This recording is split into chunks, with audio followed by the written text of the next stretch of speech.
Salam sejahtera bagi kita semua. Om Swastiastu, Shalom, Namo Buddhaya, Salam Kebajikan. Yang terhormat Kepala Kejaksaan Negeri Blitar serta Ketua Ikatan Adiaksa Dharma Karini Wilayah Blitar, yang kami hormati Bapak Wali Kota Blitar, yang kami hormati Ibu Bupati Blitar, serta Ikatan Forkopimda, dan tak lupa kepada seluruh tamu undangan yang berbahagia.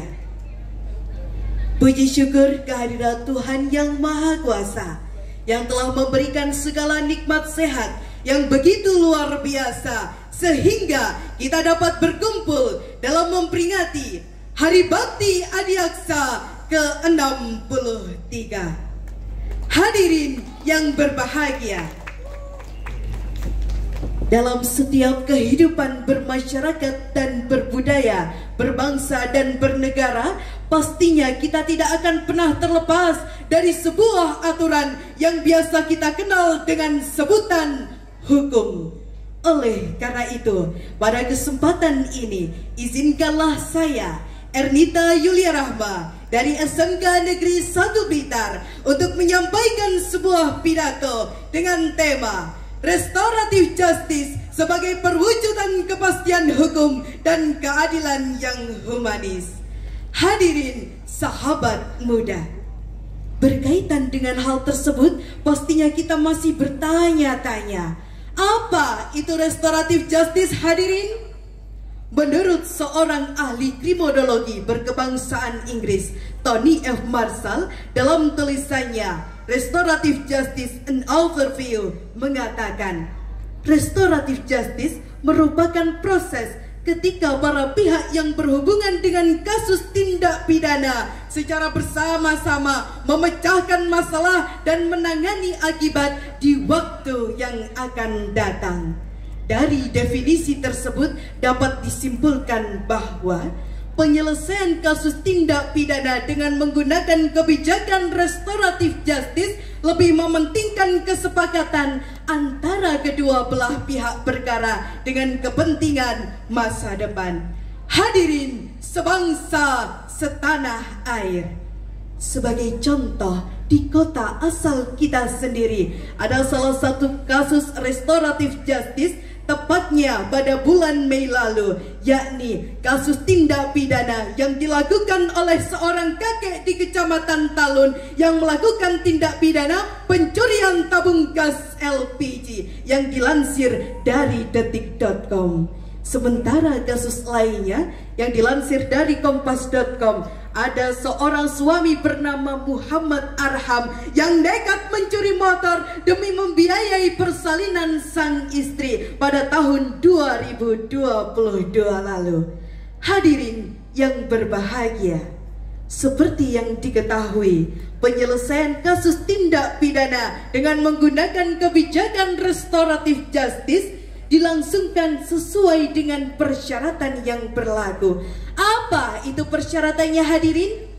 Persyaratan itu adalah tersangka baru pertama kali melakukan tindak pidana, ancaman pidana kurang dari 5 tahun, dan kerugian atas tindak pidana kurang dari 2,5 juta rupiah.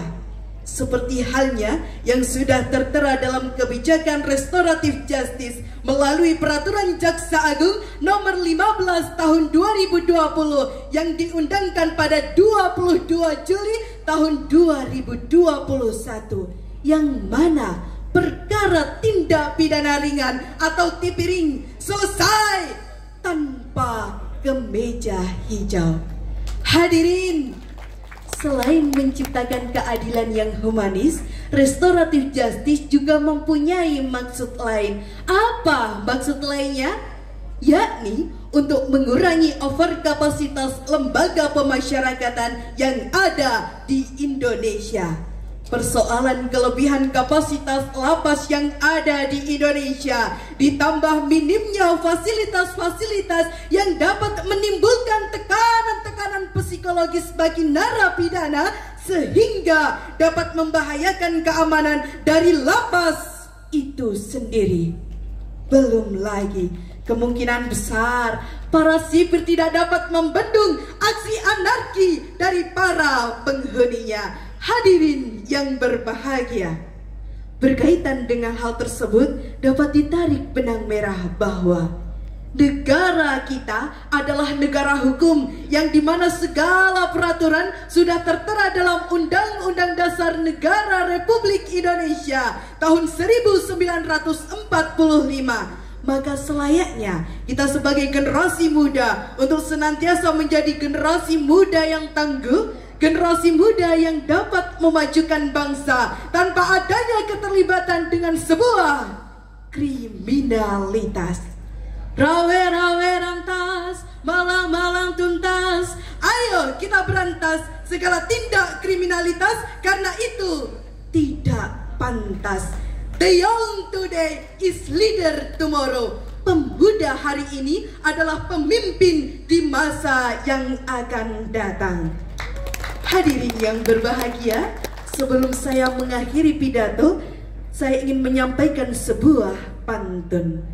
Kekejaksaan dengan hati gembira, pulangnya malah ketemu angsa. Jangan lupa untuk selalu berkarya di Hari Bakti Adiaksa ke-63.